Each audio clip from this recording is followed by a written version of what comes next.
inside of my heart. If you're looking for answers, look at the stars. Go a little bit faster.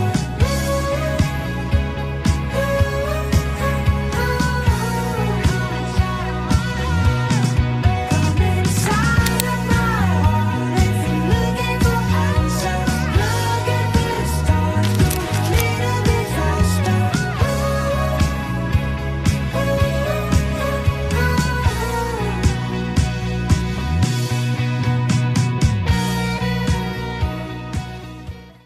Assalamualaikum warahmatullahi wabarakatuh. Perkenalkan, kami dari kelompok 1 dari mata kuliah Perencanaan Pengajaran ingin melakukan observasi di sekolah SMK Negeri 48 Jakarta. Sebelumnya, izinkan kami memperkenalkan diri. Saya Akhtar Raimi dengan NIM 1715625109. Lalu rekan saya. Perkenalkan, nama saya Larasati Askaulia dengan NIM 17156255009. Perkenalkan, nama saya Intan Nurrahyuni dengan NIM 17156255113. Perkenalkan, saya Nadia Nurfaiza dengan NIM 17156255121. Selamat menyaksikan. SMK Negeri 48 Jakarta merupakan salah satu sekolah kejuruan negeri yang berada di kawasan Durensawit, Jakarta Timur. Sekolah ini berlokasi di Jalan Radin Inten 203 Klender dan dikenal sebagai sekolah yang berfokus pada pengembangan kompetensi siswa di bidang bisnis, manajemen, serta teknologi. Dengan didukung tenaga pendidik yang profesional, fasilitas pembelajaran yang memadai, serta berbagai program kerjasama dengan dunia usaha dan dunia industri, SMK 48 Jakarta berkomitmen mencetak lulusan yang kompeten, berkarakter, dan siap menghadapi dunia kerja maupun melanjutkan pendidikan ke jenjang yang lebih tinggi. Selain unggul dalam bidang akademik dan kejuruan, SMK 48 Jakarta juga aktif mengembangkan potensi siswa melalui berbagai kegiatan ekstrakurikuler, prestasi, serta program pembelajaran melalui basis praktik. Melalui semangat The Golden Ways for Success, sekolah ini terus berupaya menjadi tempat belajar yang inspiratif bagi generasi muda untuk meraih masa depan yang lebih baik. Langsung aja, komponen apa aja Pak yang wajib ada di dalam LKPD, dan gimana sih cara nyusun LKPD agar siswa tuh lebih aktif dan mandiri gitu Pak dalam kegiatan pembelajaran dan di kelas? Ya, selama ini yang Pak El buat, kalau bahasa asesmen di LSP, ulang jadi lembar kerja peserta didik, harus ada yang namanya instruksi kerja. Itulah yang membuat peserta atau siswa itu tahu bagaimana cara mengerjakan dari LKPD itu kerja. Ketika ada instruksi itu menggambarkan kondisi yang ditanyakan dari segi situasi yang dibutuhkan serta pengaturan yang dibutuhkan. Jadi yang wajib aja ya instruksi kerja itu ada di LKPD beserta situasi-situasinya itu ya. LKPD itu ada instruksi yang menyuruh siswa untuk melakukan suatu hal, tahapan 1, tahapan 2, tahapan 3 dan seterusnya. Nah kalau misalkan di mata pelajaran akuntansi lembaga sendiri biasanya gimana Pak cara biar siswanya itu juga aktif gitu? Kan itu tuh biasanya lebih banyak teorinya kan daripada hitung-hitungannya. Ya kalau yang Pak yang temui di akuntansi pemerintah kan di kelas-kelas ya, ada akuntansi pemerintah. Memang masih tahap teori kalau masih bebas. Kalaupun ada pengerjaan itu sebatas transaksi awal. Artinya ketika kita membuat instruksi kerja diberitahu secara gamblang teorinya, nanti cara pengerjaannya, instruksi kerjanya bagus saja. Selain itu, kalau menurut Bapak gimana sih cara Bapak menyesuaikan model pembelajaran itu agar siswa lebih aktif dan memahami materi akuntansi? Kalau dari pengalaman saya untuk model pembelajaran itu, kalau saya belajar begini, siswa akan lebih aktif dilihat dari bentuk belajar. Kenapa? diri Bapak ngajar bisa karena apa? Saya ingat waktu saya mahasiswa dulu, saya bisa karena apa? Dengan cara saya biasanya itu saya praktekkan ke siswa. Jadi kalau misalnya model belajar ceramah campur praktek, itu saya lebih suka. Dan model itu yang sering saya pakai pada siswa saya. Namun ada pula yang lebih banyak ke praktek semua. Nah, kalau model pembelajaran praktek semua. Tapi kadang juga kamu pernah ini bahwa ketika kalian belajar cenderung bertanya langsung ke siswa, maju ke depan satu persatu. Karena itu juga Bapak sering praktekkan, biar anak lebih mengerti. Anak melakukan model pembelajaran seperti itu, ketika ditugasi hal itu, dia akan memaksa diri untuk paham. Apalagi dengan situasinya yang individu bukan kelompok, ini yang dia berpikir untuk lebih harus bisa. Tapi Bapak nggak sendiri itu nggak membantu sama sekali. Kalau dia nggak bisa dibantu. Kalau misal pas lagi Bapak suruh maju kayak gitu nih, terus muridnya ngeblank gitu Pak, gimana? Bapak itu masukin ke penilaian atau kayak ya udah diajarin tapi nggak masuk ke penilaian? Kalau acara seperti itu kan berarti bukan ulang ya. Oh iya sih, benar. Masih belajar, kalau sudah pernah SPP, ketika disuruh maju di ngeblank, Bapak tanya masalah kamu apa yang nggak bisa, baru jelasin. Ya konsepnya guru harus yang pasti kita juga kayak gitu, dulu Bapak juga kayak gitu. Tahu-tahu dipanggil guru suruh maju ngerjain, apaan? Terus selanjutnya, bagaimana cara Bapak menyesuaikan modul ajar dengan tingkat pemahaman siswa yang berbeda-beda? Ya, memang tingkat pemahaman siswa berbeda ya. Assalamualaikum warahmatullahi wabarakatuh. Kami dari kelompok 1 ingin merepresentasikan hasil modul ajar kami dari Sekolah SMK Negeri 48 Jakarta. Boleh dilanjut?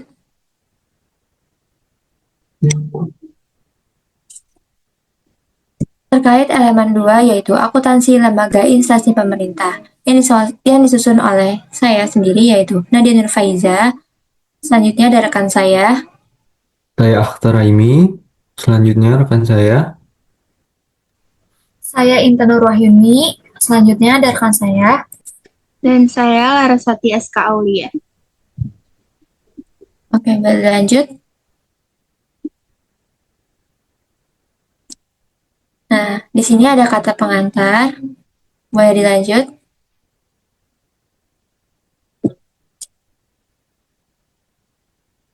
Selanjutnya ada visi dan misi dari SMK 48 Jakarta, yaitu dengan visi menghasilkan tamatan yang mulia dalam berkarakter dan berprestasi, berkompeten dan kompetitif di dunia industri, serta berwawasan lingkungan.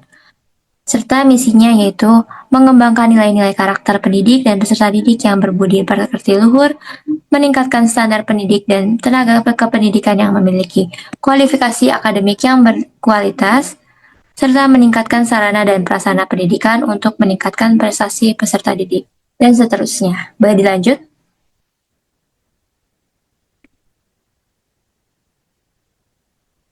Selanjutnya ada daftar isi. Boleh dilanjut?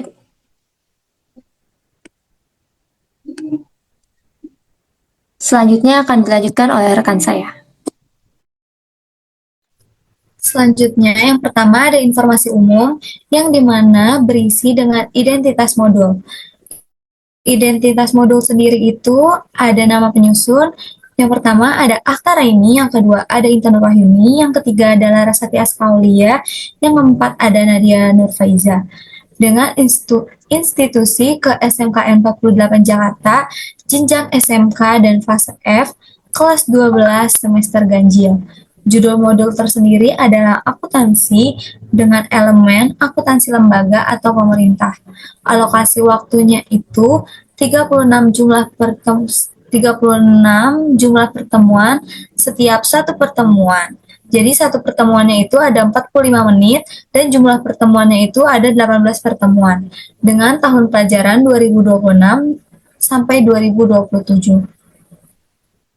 Lalu ada kompetensi awal, yang dimana peserta didik diharapkan telah memiliki pemahaman dasar mengenai konsep akuntansi, fungsi akuntansi, serta proses pencatatan transaksi keuangan sederhana.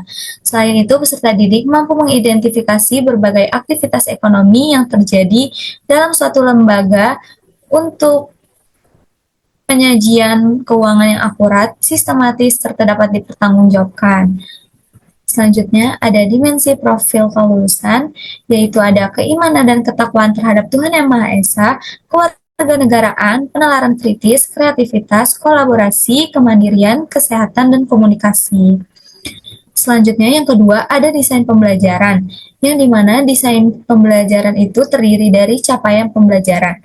Capaian pembelajaran terdiri dari deskripsi. Deskripsi itu sendiri meliputi standar akuntansi yang digunakan lembaga atau instansi pemerintah sesuai dengan perkembangan teknologi dan pemanfaatnya di bidang akuntansi. Capaian pembelajaran pada akhir fase F, peserta didik mampu menerapkan standar akuntansi yang digunakan lembaga atau instansi pemerintah. Lalu ada lintas disiplin ilmu yang dimana elemen pembelajaran ini dapat diintegrasikan dengan disiplin ilmu ekonomi, matematika, pendidikan kewarganegaraan, hukum, administrasi publik, dan teknologi informasi. Lalu di sini ada tujuan pembelajaran. Berdasarkan deskripsi dan capaian pembelajaran pada elemen ini, maka dirumuskan tujuan pembelajaran sebagai berikut. Yang pertama itu ada menginterpretasikan sistem pembukuan akuntansi pada lembaga atau instansi pemerintah daerah. Yang kedua itu menjelaskan tujuan dan fungsi sistem akuntansi keuangan daerah atau SAKD.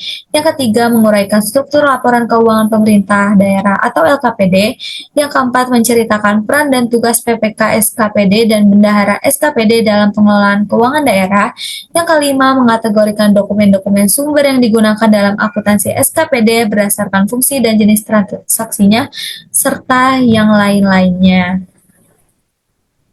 Selanjutnya ada praktik pedagogis. Yang pertama, pendekatan pembelajaran mendalam atau deep learning. Yang kedua, moda pembelajaran atau blended learning. Yang ketiga, model pembelajaran discovery learning, problem based learning atau PBL, dan project based learning atau PJBL. Yang keempat, ada metode pembelajaran ceramah, diskusi kelompok, tanya jawab, presentasi, praktis simulasi, dan role play. Selanjutnya akan dilanjut oleh rekan saya. Oke, yang selanjutnya itu adalah kemitraan pembelajaran. Jadi, kemitraan pembelajaran ini itu merupakan bentuk kerjasama yang dibangun untuk membangun keberhasilan proses belajar peserta didik. Jadi, pembelajaran yang berkualitas itu nggak cuma bergantung pada guru dan peserta didik aja, tapi juga memerlukan dukungan dari berbagai pihak, baik dari pihak internal maupun pihak eksternal. Dimana kalau dari pihak internal itu ada kepala sekolah, wakil kepala sekolah, wali kelas, guru mata pelajaran, guru BK, dan juga kelas tingkat. Sedangkan dari pihak eksternal atau dari luar sekolah itu meliputi orang tua atau wali murid, terus juga ada dunia industri, lalu ada perusahaan atau instansi mitra PKL, lalu ada perguruan tinggi, dan juga instansi pemerintah. Dilanjut, ada lingkungan pembelajaran dan pemanfaatan digital. Jadi lingkungan pembelajaran dan pemanfaatan digital itu merupakan segala kondisi yang mendukung proses belajar peserta didik agar berlangsung secara efektif, aman, nyaman, dan juga menyenangkan. Jadi lingkungan pembelajaran yang baik itu dapat meningkatkan motivasi belajar dan memudahkan si peserta didik ini dalam memahami materi yang disampaikan gitu. Yang pertama itu ada sarana prasarana meliputi papan tulis, spidol, penghapus, terus juga ada laboratorium komputer, proyektor dan layar presentasi, jaringan internet, dan lembar kerja peserta didik atau LKPD yang tercetak. Lalu juga ada pemanfaatan media digitalnya, yaitu berupa slide presentasi interaktif baik dari PowerPoint, Google Slide maupun Canva. Terus juga ada video edukasi akuntansi pemerintah dari YouTube atau portal Kementerian Keuangan.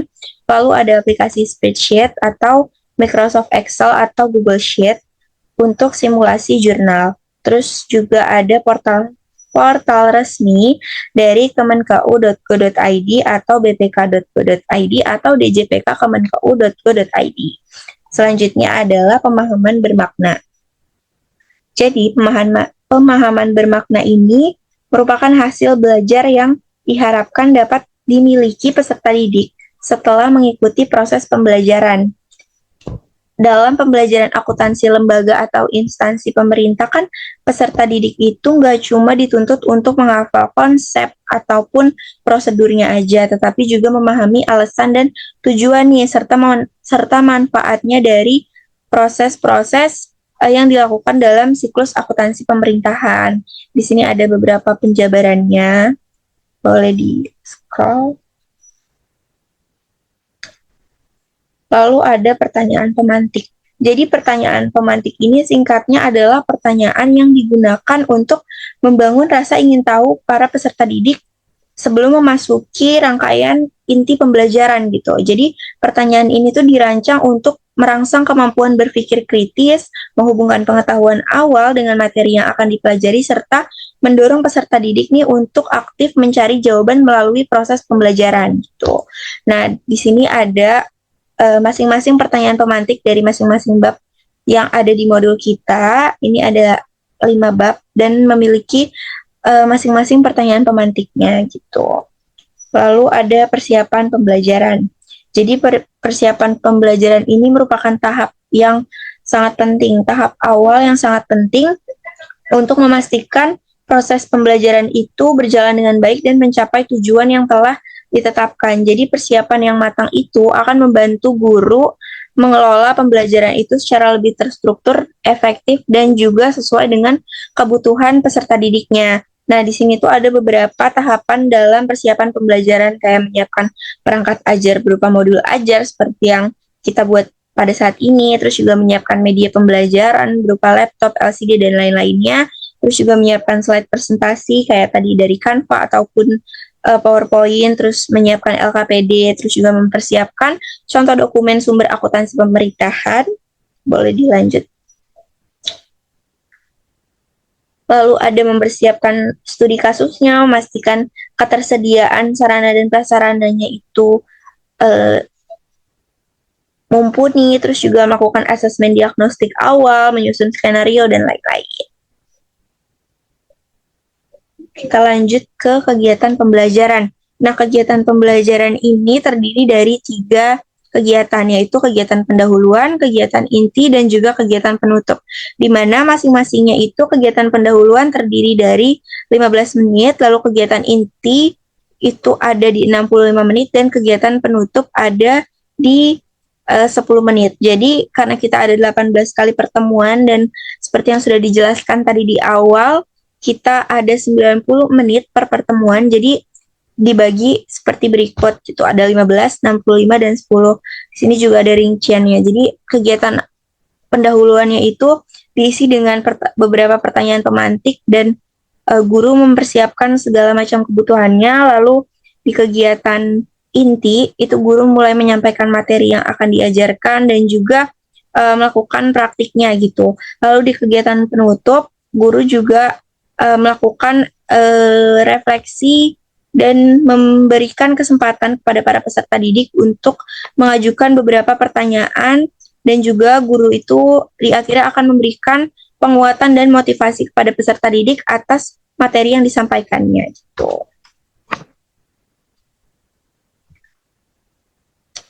Selanjutnya akan dijelaskan oleh teman saya.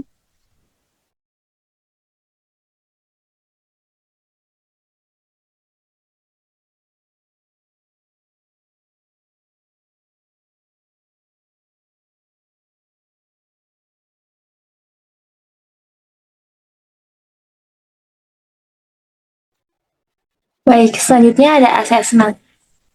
Yang pertama ada asesmen diagnostik. Asesmen diagnostik ini dilaksanakan pada awal pembelajaran untuk mengetahui pengetahuan awal, pengalaman belajar, serta kesiapan peserta didik dalam mempelajari akuntansi pemerintahan. Nah, asesmen ini dilakukan melalui tanya jawab lisan menggunakan pertanyaan pemantik pada setiap bab pembelajaran. Nah, contohnya yang pertama ini ada bab analisis dan klasifikasi transaksi pemerintahan. Yang pertama, pertanyaan pemantiknya yaitu asesmennya yaitu adalah apa yang dimaksud dengan transaksi dalam lingkungan pemerintahan. Nah, yang kedua, mengapa sih transaksi pemerintahan perlu diklasifikasikan sebelum dicatat? Selanjutnya, pertanyaan ketiga, apa perbedaan transaksi penerimaan dan pengeluaran pemerintah? Lalu yang keempat, mengapa bukti transaksi penting dalam proses akuntansi pemerintah? Serta yang terakhir, menurut pendapatmu, apa dampaknya jika suatu transaksi pemerintah diklasifikasikan secara tidak tepat? Begitupun bab-bab selanjutnya. Boleh dilanjut?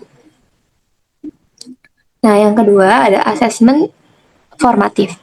Asesmen formatif ini dilaksanakan selama proses pembelajaran untuk memantau perkembangan pemahaman dan keterampilan peserta didik pada setiap materi pembelajaran.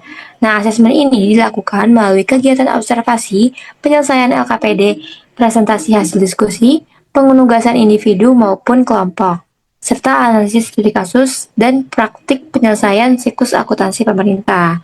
Nah, contohnya pada bab 1 itu, peserta didik melakukan analisis dan kualifikasi berbagai transaksi pemerintah berdasarkan bukti transaksi yang tersedia.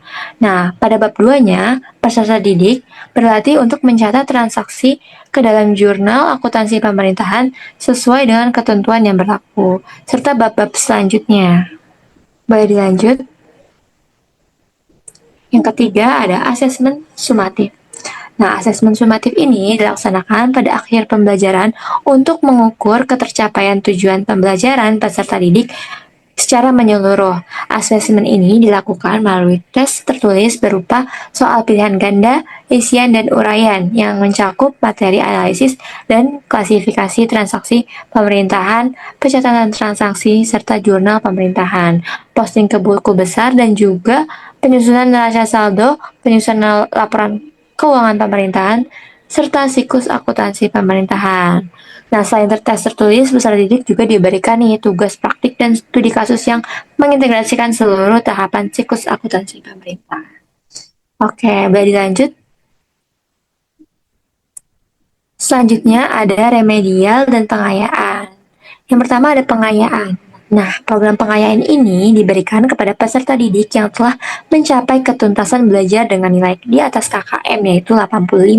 Berdasarkan hasil asesmen formatif maupun sumatif, kegiatan pengayaan bertujuan untuk memperdalam pemahaman peserta didik terhadap materi keuangan daerah, meningkatkan kemampuan berpikir kritis dan analisis, serta mengembangkan keterampilan dalam mengkaji permasalahan keuangan daerah serta kontekstual.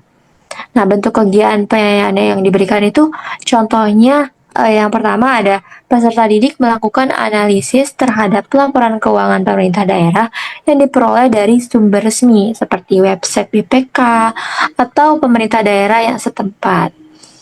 Nah, contoh kedua yaitu peserta didik diberikan studi kasus keuangan daerah yang lebih kompleks dan kontekstual untuk melatih kemampuan analisis serta pemecahan masalah, dan seterusnya.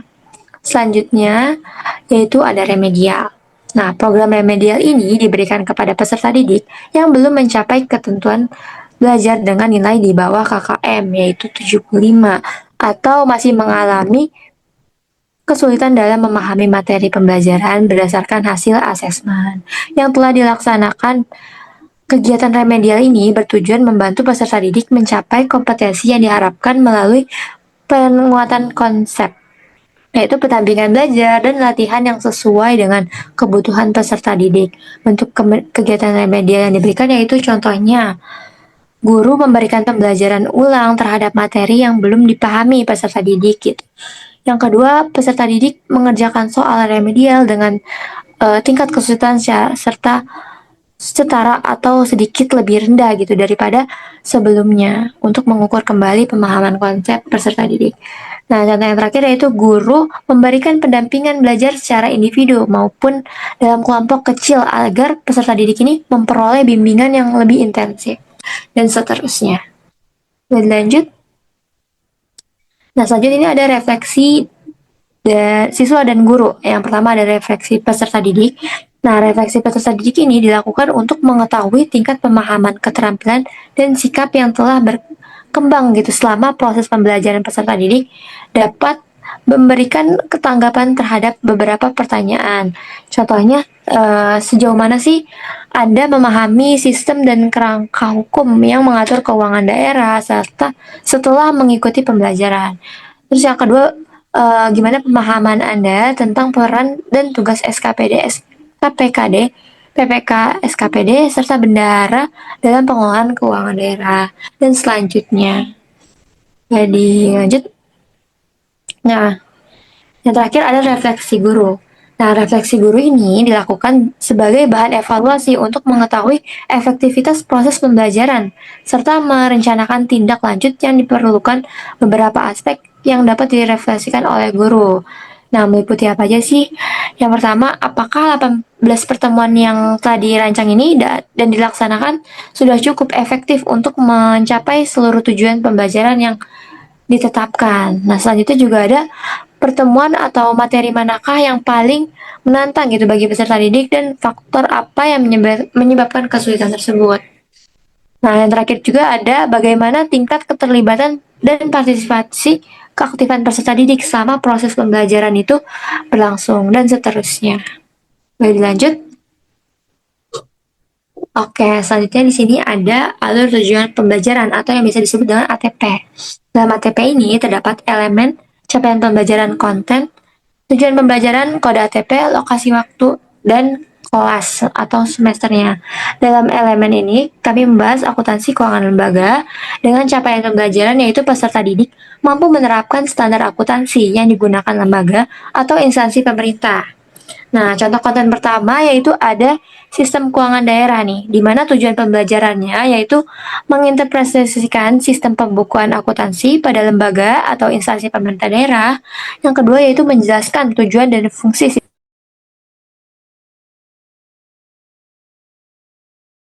sistem akuntansi keuangan, struktur laporan keuangan pemerintah daerah atau LKPD dan menciptakan peran dan tugas PPK SKPD dan bendahara SKPD dalam pengelolaan keuangan daerah. Nah, dengan kode TP-nya itu 12.1.1, 12.1.2, 12.1.3, dan 12.1.4. Alokasi waktunya yaitu 2 JP pada setiap konten dan kelas semesternya itu ganjil pada kelas 12 dan seterusnya pada setiap konten.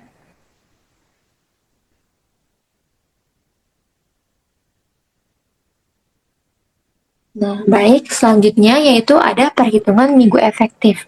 Dalam semester ganjil ini terdapat 6 bulan yaitu ada bulan Juli, Agustus, September, Oktober, November, dan Desember dengan jumlah minggu yang berbeda-beda dan ada juga minggu efektif dan tidak efektif. Pada bulan Juli terdapat 4 minggu dengan minggu efektif 2 dan minggu tidak efektifnya 2. Dalam bulan Agustus juga terdapat 5 jumlah minggu dan terdapat 3 minggu efektif dan 2 minggu terdapat 3 minggu tidak efektif dan 2 minggu efektif. Pada bulan September juga terdapat 4 minggu, terdapat 3 minggu jumlah minggu tidak efektif dan 1 efektif minggu. Dalam 6 bulan ini terdapat 10 jumlah minggu efektif dan dikali oleh 4 JP yaitu total 40 JP dalam semester ganjil. Selanjutnya, lanjut. Dalam semester genap ini terdapat 6 bulan yaitu ada bulan Januari, Februari, Maret, April, Mei, dan Juli. Nah, juga terdapat jumlah minggu yang berbeda dan juga minggu efektif serta tidak efektif yang berbeda-beda. Dalam bulan Januari terdapat jumlah 4 minggu, dalam minggu tidak efektifnya terdapat 2 dan minggu efektifnya terdapat 2. Pada bulan Februari terdapat jumlah minggunya sebanyak 4 minggu, 2 minggu tidak efektif dan 1 minggu efektif, dan seterusnya. Dalam semester genap ini jumlah minggu efektifnya terdapat 8 dan dikali oleh 4 JP jadi total 32 JP dalam semester genap ini. Oke, lanjut. Selanjutnya akan dilanjutkan oleh rekan saya. Oke, selanjutnya saya akan menjelaskan tentang program tahunan. Nah, demi berjalannya progres pembelajaran dengan baik, kami menyusun rencana pembelajaran selama satu semester ganjil dan satu semester genap. Nah, pada semester ganjil terdapat tujuan pembelajaran, kode, lalu ada alokasi waktu. Yang dimana satu tujuan pembelajaran memiliki alokasi waktu sebanyak 4 JP, yang dimana satu JP-nya selama 45 menit. Oke, jadi di tujuan pembelajaran pertama terdapat menjelaskan konsep akuntansi lembaga atau instansi pemerintah. Yang kedua, menjelaskan karakteristik akuntansi lembaga atau instansi pemerintah. Yang ketiga, menjelaskan ruang lingkup akuntansi lembaga atau instansi pemerintah dan yang lainnya. Oke, boleh dilanjut. Nah, terus kami juga mengadakan asesmen formatif untuk menguji ketercapaian siswa terhadap materi yang telah diajarkan. Nah, kita mengadakan dua asesmen formatif. Yang pertama apa? Setelah pertemuan ke-8 dan yang kedua boleh di-scroll. Yang kedua atau yang terakhir setelah pertemuan ke-17. Jadi total jam efektifnya adalah 72 JP. Oke, boleh dilanjut. Nah, selanjutnya ada program semester. Di sini kami juga merancang program semester untuk mendukung berjalannya proses pembelajaran, yang dimana terdapat kode tujuan pembelajaran, alokasi waktu dalam bentuk minggu, dan JP. Lalu terdapat beberapa bulan dari bulan Juli sampai Desember. Nah, yang pertama, tujuan pembelajarannya adalah menjelaskan konsep akuntansi lembaga atau instansi pemerintah dalam satu minggu dengan JP-nya, jam pelajarannya sebanyak 4 dikali 45 menit. Yang kedua, menjelaskan karakteristik dan ruang lingkup akuntansi pemerintah. Yang ketiga, menjelaskan kerangka hukum pengolahan hukum pemerintah dan yang lainnya. Boleh dilanjut?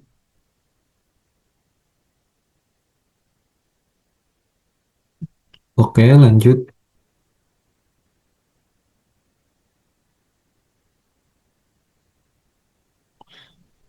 Nah, selanjutnya ada panduan asesmen. Nah, yang pertama ada asesmen diagnostik, yang dimana asesmen ini berupa kuesioner sederhana dalam bentuk kertas ataupun link form yang bertujuan untuk menguji ketercapaian siswa dan kesiapan belajar peserta didik dalam mengikuti proses pembelajaran. Dan yang kedua ada asesmen formatif berupa lembar aktivitas peserta didik untuk mengukur ketercapaian materi yang telah diajarkan secara praktikal sehingga terlihat pencapaian siswa dalam progres pembelajaran. Nah, di dalam asesmen formatif ini terdapat beberapa aspek dan tingkatnya masing-masing. Dari tingkat 1 yaitu belum kompeten atau belum kurang memahami, mungkin sampai tingkat keempat yaitu sangat kompeten. Nah, dan juga ada beberapa aspek. Yang pertama, keaktifan dalam diskusi. Yang kedua, keberanian mengemukakan pendapat. Yang ketiga, boleh di-scroll, kemampuan memecahkan masalah. Selanjutnya, menghargai perbedaan pendapat. Dan yang terakhir, penyelesaian asesmen. Oke. Nah, selanjutnya ada asesmen sumatif. Nah, di asesmen sumatif ini ada beberapa elemen dengan indikator-indikatornya masing-masing. Yang pertama ada kompleksitas, daya dukung, dan intake. Nah, elemen pertama yaitu sistem keuangan daerah dengan kompleksitas 86, daya dukung 85, intake 87, dan nilai KKM-nya sebesar 86. Lalu prosedur dan dokumentasi sumber yang kompleksitasnya sebesar 84, daya dukung sebesar 86, intake sebesar 85, dan nilai KKM-nya 85, dan seterusnya. Boleh di-scroll. Dan pada akhirnya, sabar dulu, rata-rata dari KKTP yaitu sebesar 85. Oke, nah selanjutnya ada bahan bacaan dan lembar kerja siswa. Nah, untuk mendukung prosesnya pembelajaran, kita memberikan materi acuan atau materi pembelajaran yang dapat dilihat oleh peserta didik untuk mendukung proses pembelajaran. Yang pertama ada video pembelajaran tentang analisis dan klasifikasi transaksi pemerintahan. Yang kedua, video pembelajaran tentang pencatatan transaksi jurnal, buku besar, dan neraca saldo. Yang ketiga, video pembelajaran tentang laporan keuangan pemerintah. Yang keempat, video pembelajaran tentang siklus akuntansi pemerintah daerah. Yang kelima, modul pembelajaran atau modul ajar tentang laporan keuangan konsolidasi pada halaman 155 sampai 167. Dan yang terakhir, modul pembelajaran tentang standar akuntansi tahun 2026. Oke, selanjutnya ada lembar aktivitas peserta didik. Nah, yang pertama ada asesmen formatif yang berisi LAPD 1 dengan konten analisis dan klasifikasi transaksi pemerintah. Nah, dengan isinya terdapat instruksi asesmen yang harus dilakukan oleh peserta didik. Boleh di-scroll. Lalu terdapat LAPD 2 yang berisi tentang pencatatan transaksi dan jurnal akuntansi pemerintah dengan instruksi asesmennya, dan seterusnya. Boleh di-scroll.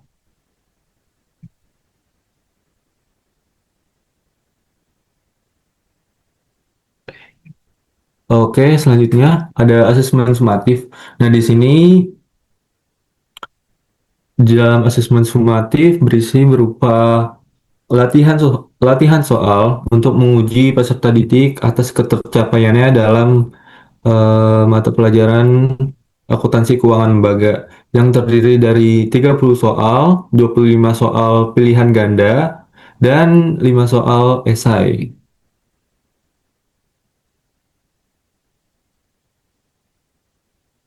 Oke, boleh di-scroll.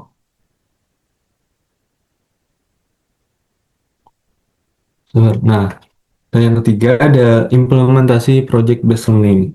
Jadi, dalam implementasi project based learning, peserta didik diminta untuk membuat satu proyek dengan judul menjadi akuntan pemerintah titik 2 simulasi penyusunan laporan keuangan. Nah, tujuan proyek ini adalah peserta didik mampu menerapkan seluruh prosedur akuntansi SKPD dari jurnal hingga laporan keuangan. Yang kedua, peserta didik mampu menyajikan laporan keuangan SKPD secara akurat dan dapat dipertanggungjawabkan. Dan selanjutnya ada instruksi proyek yang harus dijalankan oleh peserta didik, mulai dari penentuan pertanyaan mendasar, boleh di-scroll, perencanaan proyek, penyusunan jadwal, hingga, boleh di-scroll lagi, hingga hasil suatu proyek tersebut atau output dari proyek tersebut dapat berupa video, makalah, atau media presentasi. Nah, selanjutnya akan dilanjutkan oleh rekan saya. Oke, selanjutnya di sini ada glosarium. Yang pertama ada istilah APD dengan artian anggaran pendapatan dan belanja daerah, yaitu rencana keuangan tahunan pemerintah daerah yang disetujui oleh DPRD.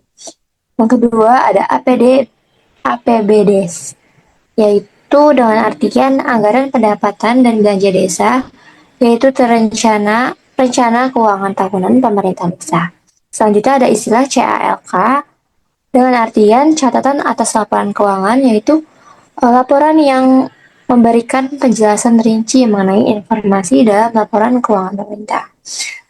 Selanjutnya ada LKPD dengan artian laporan yang menyajikan informasi keuangan pemerintah daerah dalam satu periode, dan seterusnya.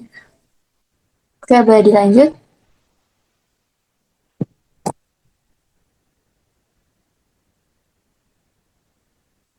Selanjutnya juga ada daftar pustaka yang terlampir.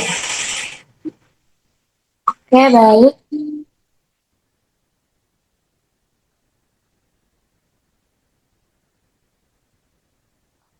Selesai sudah presentasi dari kelompok 1. Kami ucapkan terima kasih dan mohon maaf apabila ada kekurangan. Wassalamualaikum warahmatullahi wabarakatuh. Oke, selanjutnya di sini ada lembar kerja peserta didik atau yang biasa disebut dengan LKPD dengan materi akuntansi lembaga untuk kelas 12 SMK atau MAK. Baik, dilanjut Pak Operator. Selanjutnya akan dilanjutkan oleh rekan saya. Yang pertama, ada identitas lembar kerja peserta didik. Nama penyusunnya ada Akta Raini, Intan Nurwahyuni, Larasati Kaulia, dan Nadia Nurfaiza dengan institusi ke SMK Negeri 48 Jakarta, jenjang SMK, fase F, kelas 12, semester ganjil. Mata pelajaran akuntansi lembaga dengan materi, sistem keuangan daerah, prosedur dan dokumen sumber, akuntansi pendapatan, akuntansi belanja SKPD, akuntansi keuangan desa atau kelurahan, serta analisis kooperatif dan studi kasus. Alokasi waktunya 36 JP, dengan 1 JP-nya 45 menit. Jumlah pertemuannya ada 18 pertemuan dengan tahun pelajaran 2026 sampai 2027. Yang kedua, ada tujuan pembelajaran. Tujuan pembelajaran yang pertama, peserta didik mampu memahami sistem keuangan daerah serta prosedur dan dokumen sumber keuangan daerah. Yang kedua, peserta didik mampu mencatat transaksi dan menyusun laporan keuangan pemerintah sesuai prinsip akuntansi yang berlaku. Yang ketiga, peserta didik mampu menganalisis laporan keuangan koperasi dan menyelesaikan studi kasus akuntansi pemerintahan. Lalu ada indikator pencapaian kompetensi. Yang pertama, peserta didik mampu mengidentifikasi dan menjelaskan komponen, mekanisme, serta dokumen yang digunakan dalam pengelolaan keuangan daerah. Yang kedua, peserta didik mampu mengolah, mencatat, dan menyajikan informasi keuangan pemerintahan sesuai dengan prosedur dan standar akuntansi yang berlaku. Yang ketiga, peserta didik mampu menganalisis laporan keuangan serta merumuskan solusi atas permasalahan yang ditemukan dalam kasus akuntansi pemerintahan dan koperasi. Selanjutnya akan dilanjut oleh rekan saya. Ada petunjuk pengerjaan. Di sini yang pertama ada bacalah materi dan petunjuk soal dengan teliti, lalu kerjakan setiap tugas secara mandiri maupun kelompok sesuai dari arahan guru, gunakan alat tulis dan kalkulator jika diperlukan, tuliskan jawaban yang benar dengan rapi dan mudah terbaca yang disediakan. Tanyakan kepada guru apabila terdapat materi atau soal yang belum dipahami dan yang terakhir itu, kumpulkan hasil pekerjaan sebelum tenggat waktu yang ditentukan. Lalu yang keempat ada soal, yang pertama tentang sistem keuangan daerah. Di sini ada beberapa soal, contohnya itu adalah seperti bagaimana sistem keuangan daerah yang dikelola itu dapat meningkatkan kesejahteraan masyarakat di suatu daerah. Jadi kayak ngebahas tentang APBD gitu. Lalu lanjut, boleh? Lalu yang selanjutnya itu membahas soal tentang prosedur dokumen sumber. Jadi boleh tolong di scroll. Jadi di sini tuh kayak ngebahas tentang dokumen-dokumen apa aja yang digunain pada setiap tahap dan menjelaskan fungsi dari dokumen-dokumen yang digunakan tersebut. Jadi dokumen yang digunakan dalam eh, transaksi yang terjadi di akuntansi pemerintahan gitu. Oke, boleh. Selanjutnya akan dijelaskan oleh rekan saya. Oke, selanjutnya ada tentang akuntansi pendapatan.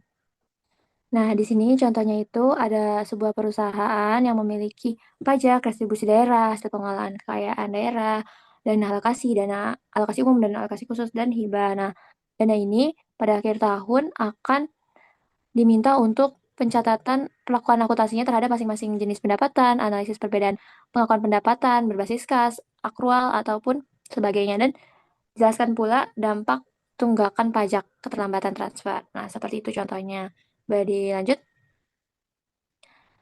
Nah, selanjutnya itu ada akuntansi belanja SKPD. Contoh soalnya yaitu Dinas Pendidikan Kabupaten memiliki beberapa pembayaran transaksi, yaitu pembayaran honorarium, pembelian komputer laboratorium, pembayaran jasa pelatihan guru, pembangunan ruang kelas baru. Nah, setelah ini, seluruh transaksi telah direalisasikan melakukan mekanisme LS dan GU sesuai ketentuan. Nah, diminta klasifikasi masing-masing transaksi ke dalam jenis belanja, dokumen sumber yang digunakannya apa. Terus ada juga proses pencatatan akuntansi, dari pengajuan hingga laporan. Terus ada juga penyajian transaksinya bagaimana dan perbedaan perlakuan akuntansi. Boleh dilanjut? Nah, selanjutnya akan dijelaskan oleh rekan saya. Oke, selanjutnya ada soal akuntansi keuangan desa atau kelurahan. Nah, pada soal pertama, itu desa maju bersama memperoleh dana sebesar 2 juta. Nah, pada soal ini membahas tentang pengelolaan keuangan desa dan pentingnya akuntabilitas dalam penggunaan dana desa.